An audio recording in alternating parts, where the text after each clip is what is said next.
이번 시간엔 미가서 2장 우리 보도록 하겠습니다.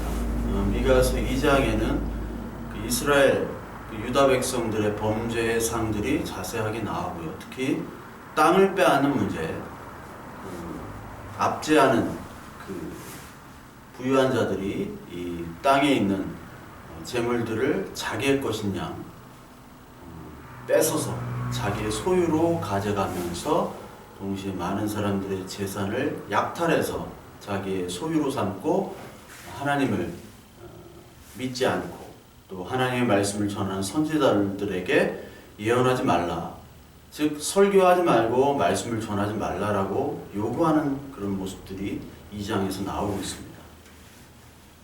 그래서 2장 1절부터 보면은 그들이 침상에서 죄를 꾀하며 악을 꾸민다고 해요.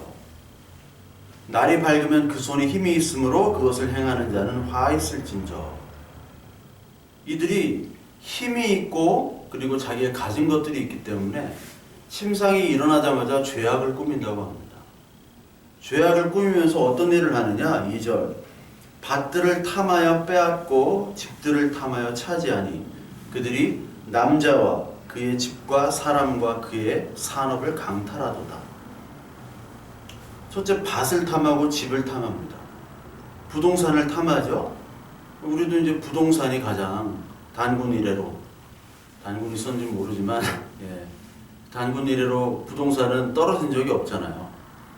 그러니까 집과 부동산 투자에 열을 올리는 겁니다.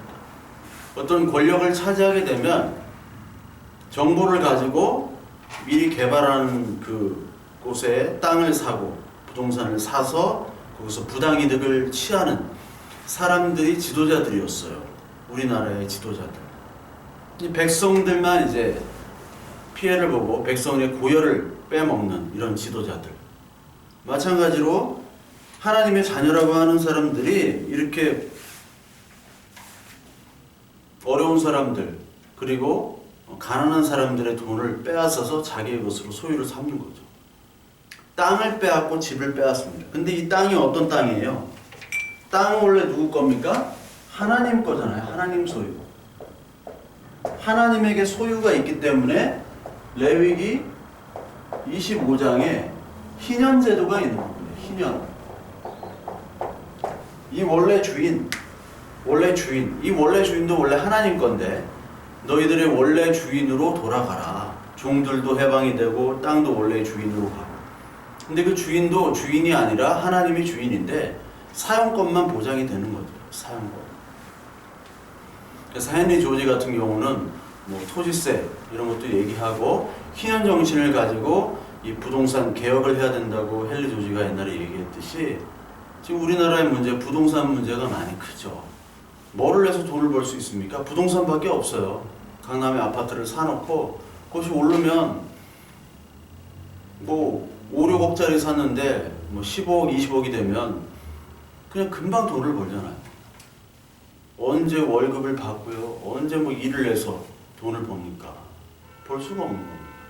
그래서 이런 집들을 부정한 방법으로 사서 값을 올려서 그 부당한 이익을 취하는 것. 이것을 당연한 듯이 생각하고 있어요. 이 강탈하는 것. 여기 강탈이란 말이 나옵니다. 특히 여러분 강탈한 가장 대표적인 사건이 바로 아합 왕이 나봇의 포도원을 강탈한 사건이죠. 그 나봇의 포도원을 보니까 굉장히 좋아요. 나봇한테 팔아라 하니까 못 판다.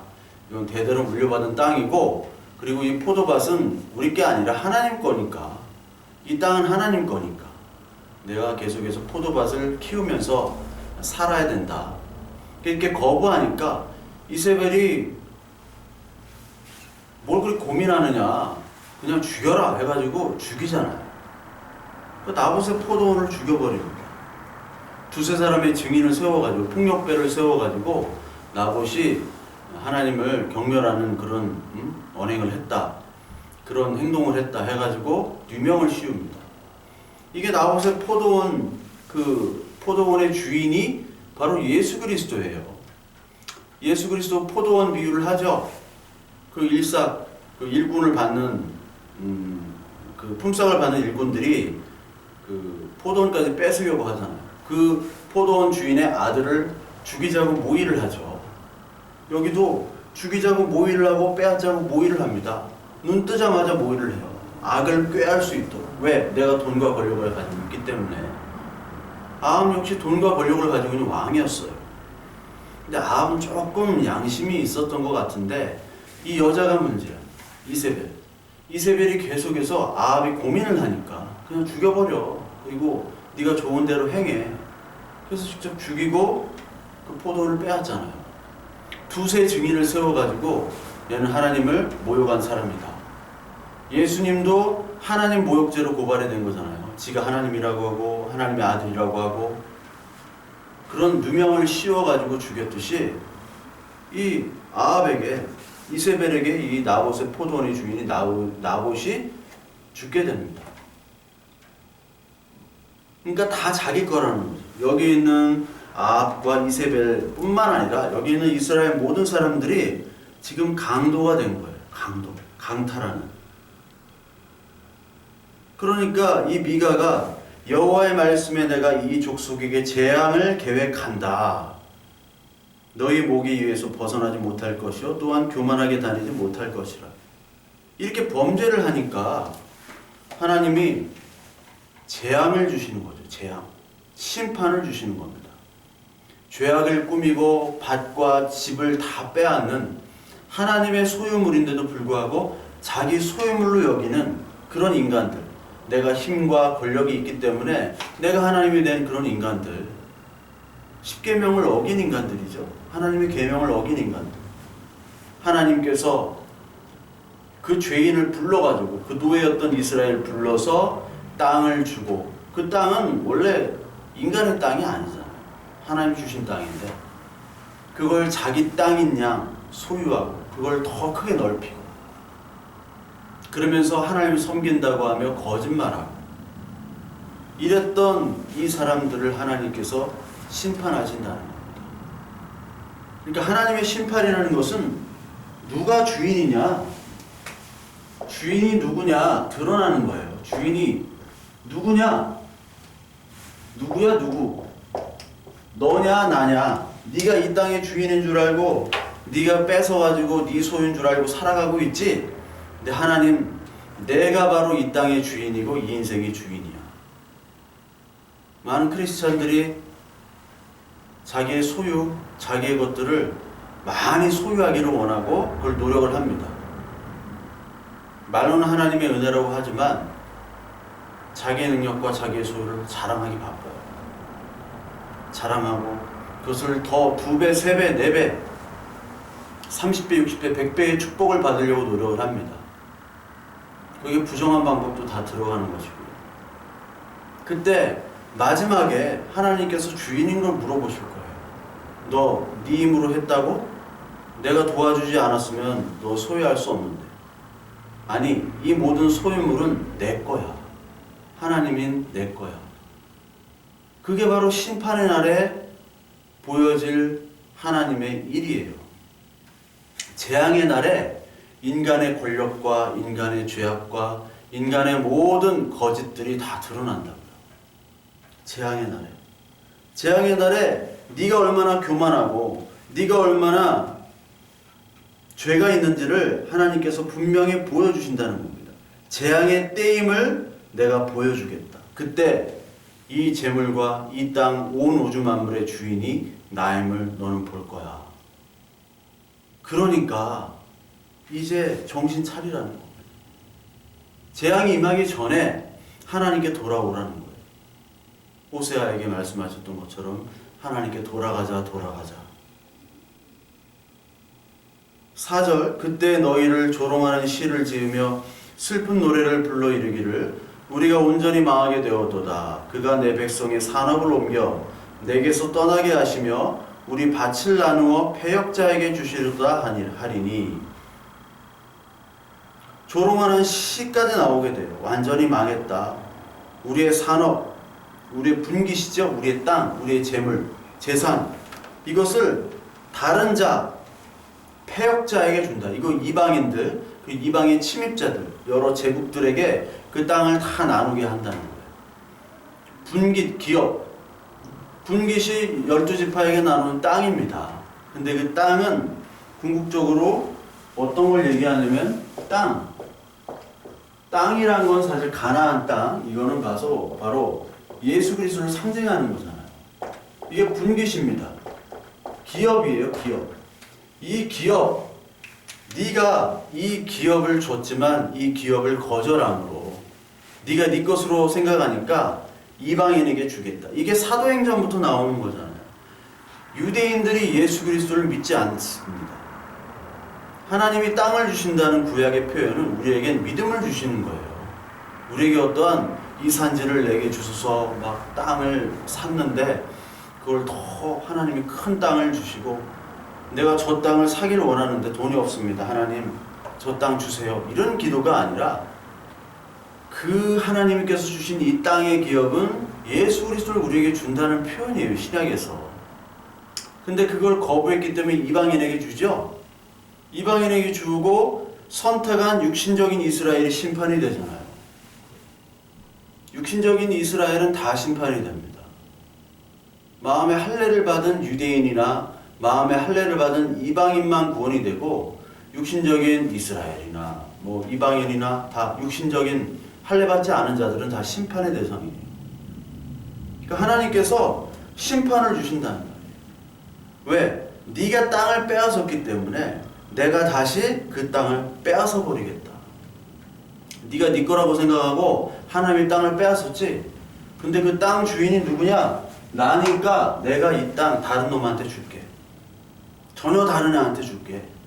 유산 받을 거 너 아무것도 없어. 아버지가 유산이 많이 있습니다. 땅과 집, 뭐 아파트, 부동산이 많이 있어요. 근데 이 아들이 너무나 배은망덕하고 너무나 패륜적인 행위를 해요. 그래서 이 아버지가 결심을 합니다. 내 친자식에게 주지 않겠다. 사회에게 기부하고 어려운 사람들에게 다 나눠주겠다. 하면 이 친자식이 돌아가는 거죠. 완전히 그냥 뒤집히죠. 그래서 아버지를 죽이는 거예요.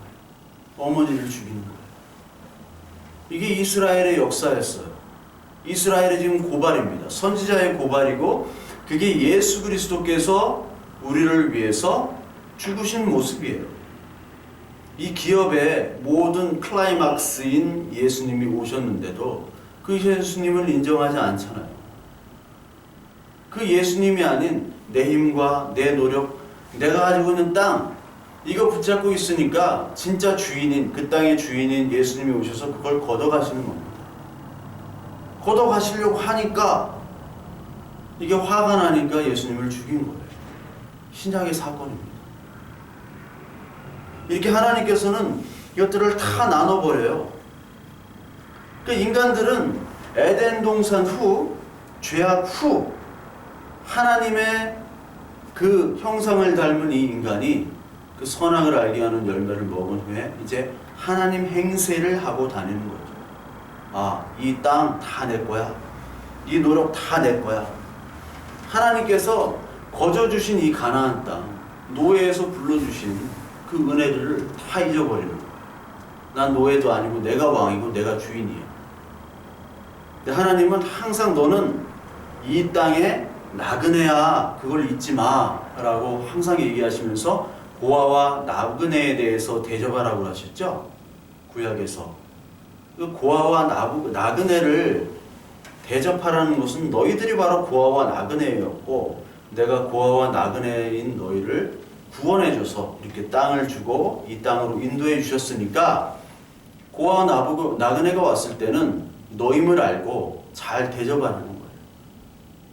근데 그렇게 하지 않았죠. 그 베드로전서 2장 10절에 보면 너희가 항상 나그네임을 생각해라 라고 나옵니다. 나그네. 여기 보면 2장 10절 너희가 전에는 백성이 아니더니 이제는 하나님의 백성이요 전에는 긍휼을 얻지 못하였더니 이제는 긍휼을 얻은 자니라. 이게 호세아 말씀을 그대로 인용한 거죠. 사랑하는 자들아 거류민과 나그네 같은 너희를 권하노니 영혼을 거슬려 싸우는 육체의 정욕을 제어하라. 너희는 거류민과 나그네 같은 너희다. 너는 나그네다. 그래서 이 베드로전서에 보면 거룩한 나그네라는 표현이 있어요. 거룩한 나그네. 너희들은 이 땅의 소망이 아닙니다. 우리들은 이 땅에서 모든 걸 이루려고 하는 사람이 아니에요. 이 땅은 그냥 거쳐가는 곳이에요. 이 땅을 거쳐가는 곳임을 지금 오늘 우리 교회가 가지고 있냐 그거죠. 이 땅이 거쳐가는 곳이라고 생각하는 사람이 있냐 그겁니다.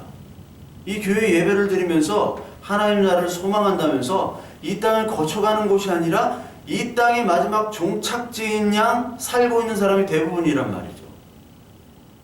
이 땅은 반드시 거쳐가는 곳이고 거룩한 나그네로 살아가는 거예요. 이 땅에 주인이 나일 수가 없어요. 내가 가지고 있는 재물, 하나님이 재물을 주셨습니다. 복이죠. 네. 물질의 복을 주셨어요. 하나님이. 그거 좋은 거죠. 그렇다면 하나님 왜 주셨는가를 생각하지 않고 이게 내 힘으로 된 것임을 그냥 생각하고 내가 잘났다고 생각하며 교만해지는 사람들이 대부분이에요. 신앙도 다 떠나고 돈 버니까 신앙도 다 떠나더라고요. 예전에는 좀 신실했던 것 같은데 돈을 좀 만지게 되니까 이제 뭐 거침이 없어요.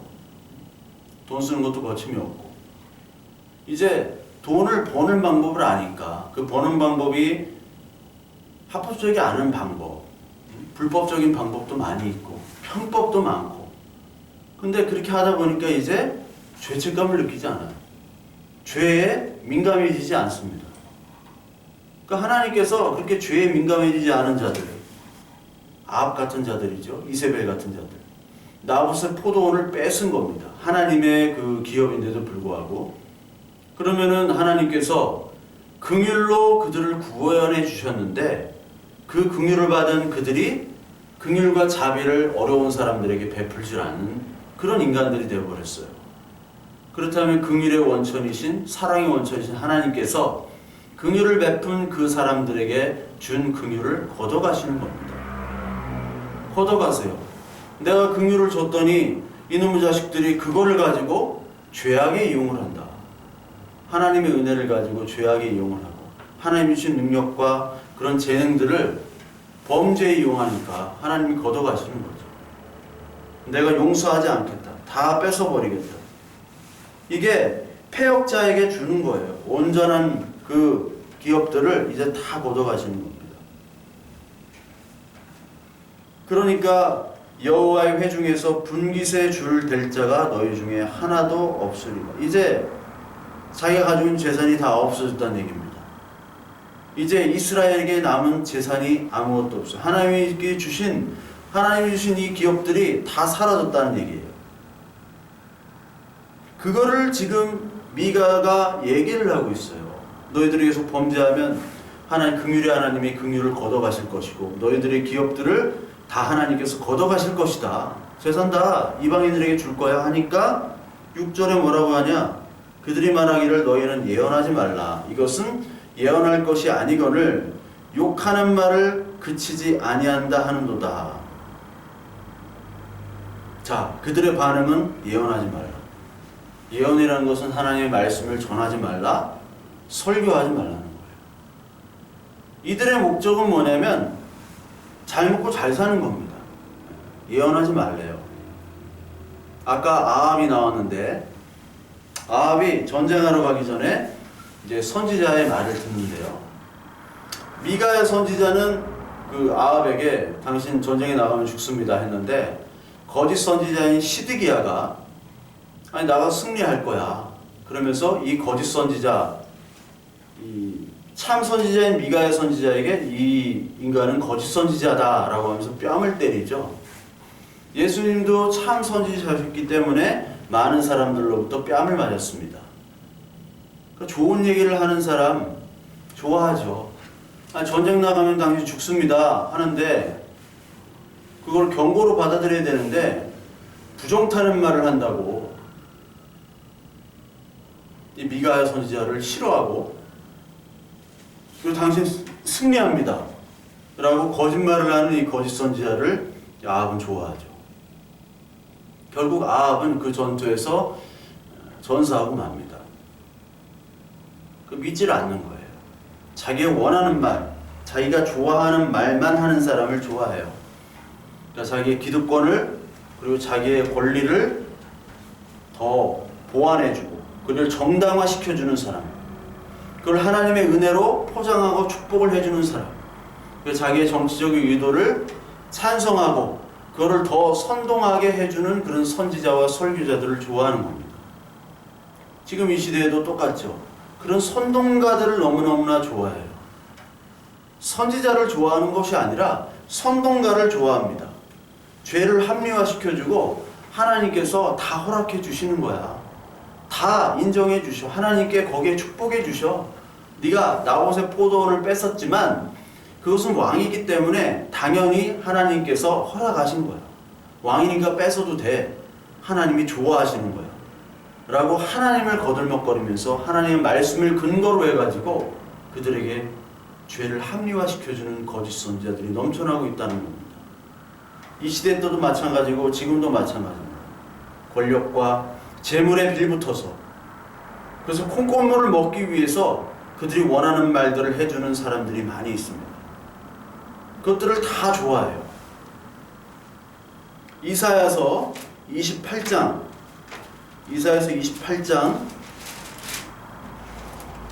9절 28장 9절을 우리 보면요. 그들이 이르기를 그가 누구에게 지식을 가르치며 누구에게 도를 전하여 깨닫게 하려는가? 젖떨어져 품을 떠난 자들에게 하려는가? 대저 경계에 경계를 더하며 경계에 경계를 더하며 교훈에 교훈을 더하며 교훈에 교훈을 더하되 여기서도 조금 저기서도 조금 하는구나. 그러므로 덧없는 입술과 다른 방언으로 그가 이 백성에게 말씀하시리라. 그러니까 가르칠 사람이 아무도 없는 거예요. 가르칠 사람이 아무도 없어요. 많은 사람들이 뭐를 원하느냐? 부드러운 말을 원한대요. 아모스 보면은요. 아모스 7장 10절에 보면 선견하지 말라라고 나와요. 선견하지 말라. 선견하지 말라. 선견하지 말고 부드러운 말을 하라 라고 얘기를 합니다. 부드러운 말을 하라. 아모스가 아니라 예레미야죠. 예레미야. 예레미야 7장 10절에 보면 부드러운 말을 하래요. 여기 보면 부드러운 말을 하라. 선견하지 말라. 부드러운 말을 하라. 이사야서 30장에도 똑같은 말이 나옵니다. 이사야 30장 10절에 보면 그들이 선견자에 이르기를 선견하지 말라. 선지자들에게 이르기를 우리에게 바른 것을 보이지 말라. 우리에게 부드러운 말을 하라. 거짓된 것을 보이라. 거짓된 것만 얘기하고 거짓된 것만 얘기하고 보이라. 부드러운 말을 해라. 거치는 말이나 바른 말은 하지 말아라. 사람들이 그걸 요구하고 있습니다. 그 교회는 항상 이 문제에 직면해 있는 겁니다.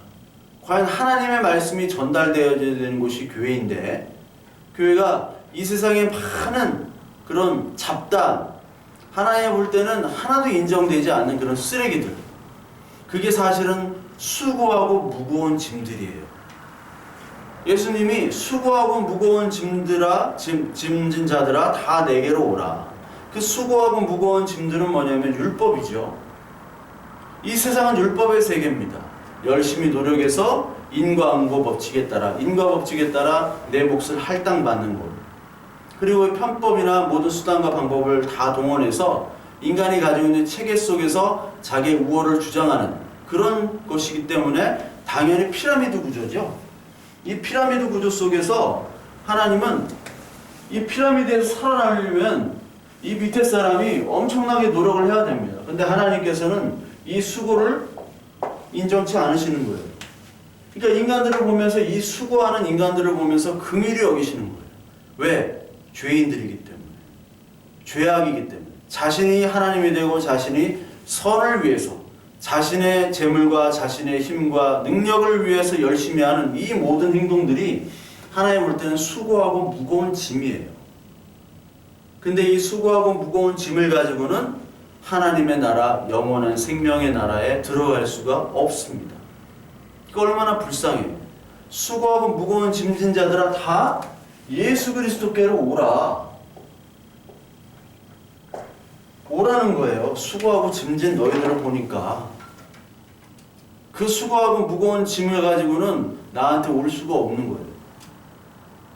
근데 여기 나오는 사람들은 다 수고하고 무거운 짐을 잘 지도록 선동하는 사람.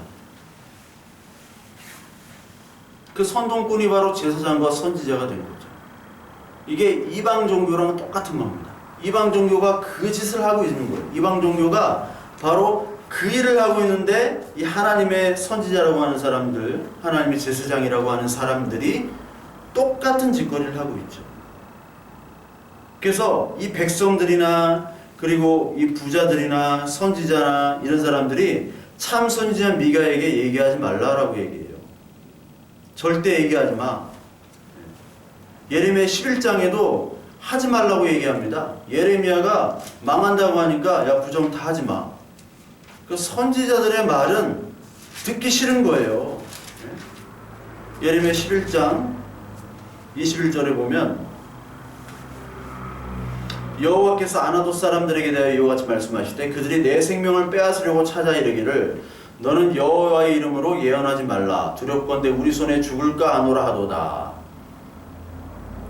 예언하지 말라. 왜냐면 죽으니까. 예언을 하니까 동족인 이 이스라엘 백성들이 참 선지자인 예레미야를 죽인 겁니다. 죽이려고 하죠. 이사야는 뭐 톱으로 쓸려 죽이고, 그리고 히브리서 11장에 나오죠. 이런 세상이 감당치 못하는 자들, 이 세상이 감당치 못해요. 왜? 죽여도 또 나오고 또 나오고 하니까. 이 선지자들의 역할은 하나님의 말씀을 전하기 때문에 이 하나님의 말씀에는 인간의 죄들이 다 드러나고요. 그리고 외식과 가식들이 다 드러나면서 동시에 하나님만이 선한 분이시고 하나님 예수 그리스도의 은혜로 말미암아 우리는 죄에서 사망에서 생명으로 건너갈 수 있는 유일한 통로임을 예수 그리스도를 얘기해요. 그러니까 그 과정에서는 죄와 사망이 드러나야 돼요. 너는 죽은 자고 너는 아무것도 없는 자고 마른 뼈 같은 사람들이다. 그러니까 하나님이 이 인간들의 수고하고 무거운 짐을 많이 쌓아놓은 자들 있죠? 너무 많이 쌓아놨잖아요. 부자들, 정치인들, 뭐 이런 사람들, 여기 위에 있는 사람들. 이 사람들의 수고를 인정하지 않아요. 인정하지 않는다고. 이걸로는 세상은 인정받지만 인정하지 않기 때문에 이쪽으로 갈 수가 없어요. 이걸로는. 이게 다 내려놔 줘야 돼요. 그거를 교회와 선지자가 얘기하고 있는 거예요. 그러니까 선지자들을 보면은 다 인간의 죄에 대해서, 범죄함에 대해서 얘기를 하잖아요. 그걸 누가 듣고 싶어 합니까? 아무도 안 듣고 싶어 하죠. 좋은 얘기 듣고 싶어 하죠. 그러니까 참 교회와 거짓 그런 집단은 하나님의 말씀이 그대로 선포되느냐 선포되지 않느냐. 그러니까 이것저것 막 세상에 여러 가지 학문들이 있습니다. 그 학문들을 다 끄집어 와가지고 교회를 어떻게 하면 크게 하고, 그리고 내가 이 땅에서 얼마나 하나님의 말씀을 붙잡고 축복을 받고 위로를 받는 그거에만 몰두하다 보면요, 하나님이 우리가 얼마나 큰 죄인임을 깨닫고 예수 그리스도만을 붙잡아야 되는 구원자 예수 그리스도는 없어요. 뭐만 있느냐? 능력자 예수만 있는 거예요. 지저스만 있어요. 크라이스트는 없는 거예요.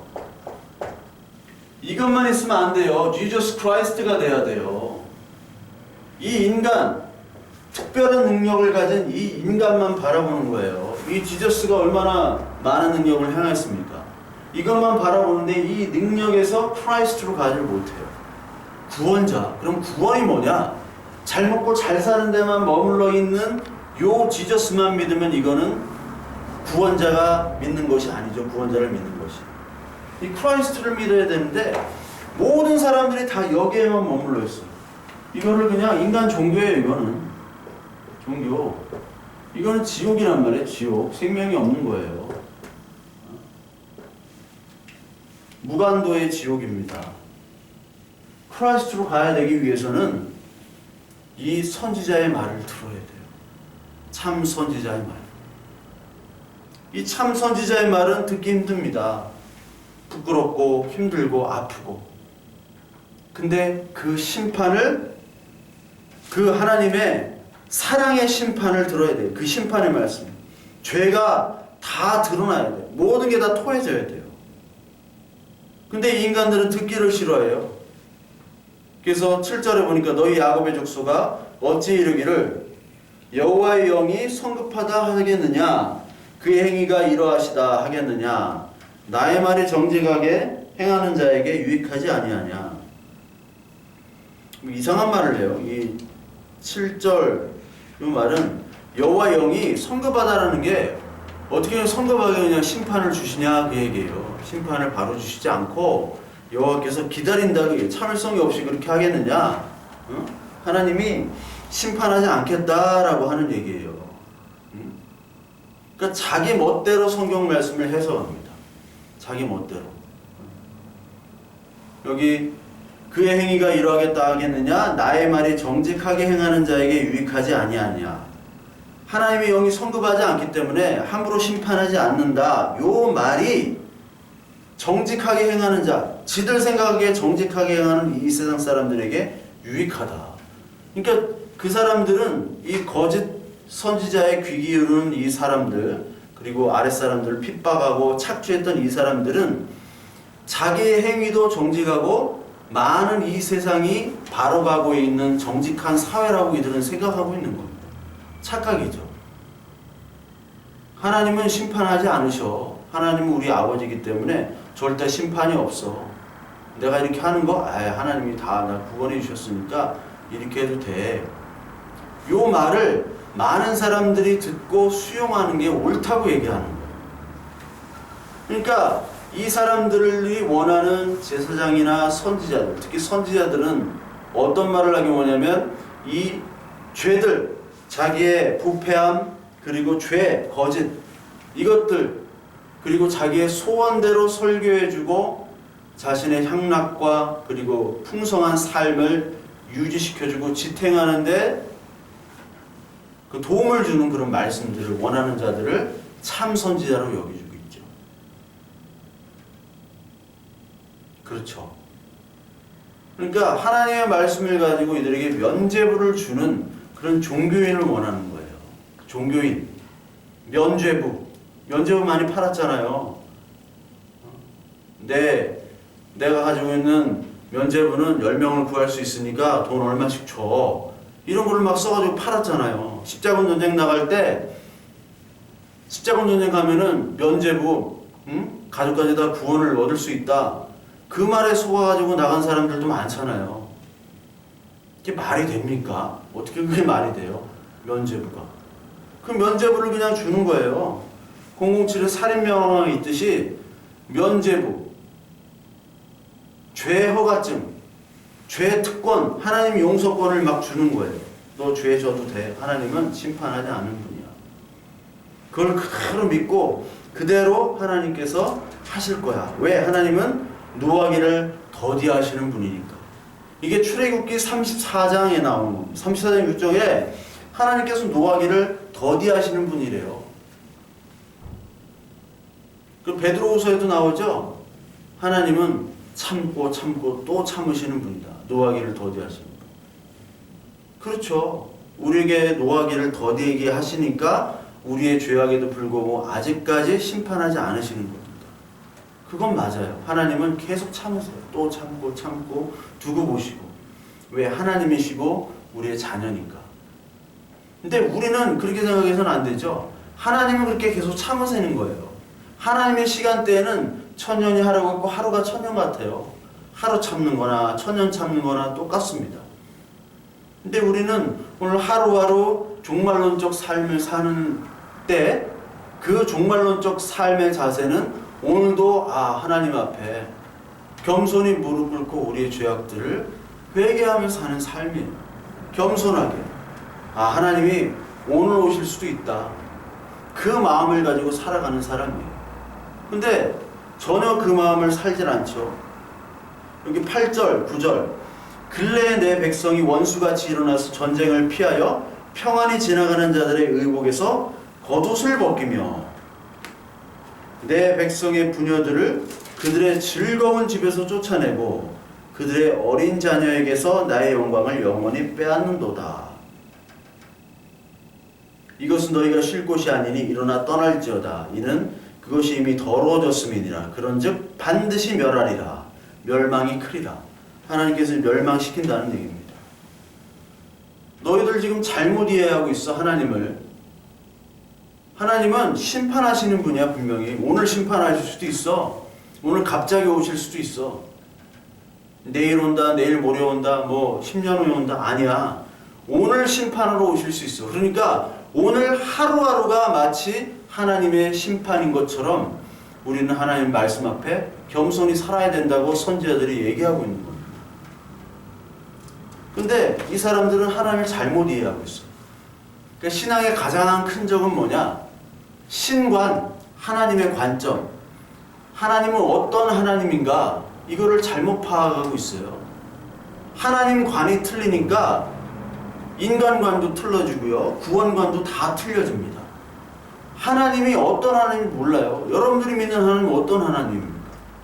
축복을 주시고 여러분들 잘 되기만 원하고 여러분들에게 부와 명예와 건강만을 주는 하나님, 그런 하나님은 성경에 존재하지 않습니다. 하나님 말씀에 전혀 없어요. 하나님은 우리에게 생명을 주시는 하나님이에요. 부를 주시는 하나님이 아닙니다.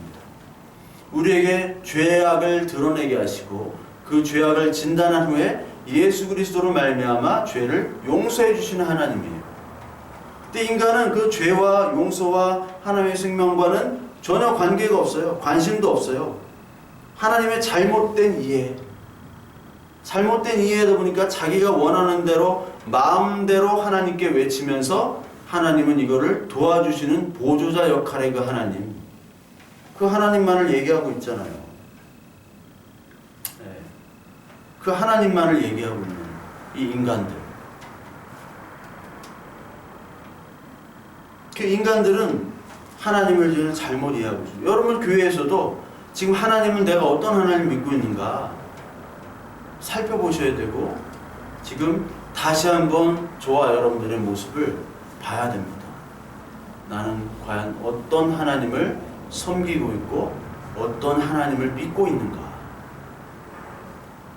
그래서 다음 시간에는 우리 11절부터 우리 이어서 어떤 하나님에 대해서 얘기를 좀 해보도록 하겠습니다.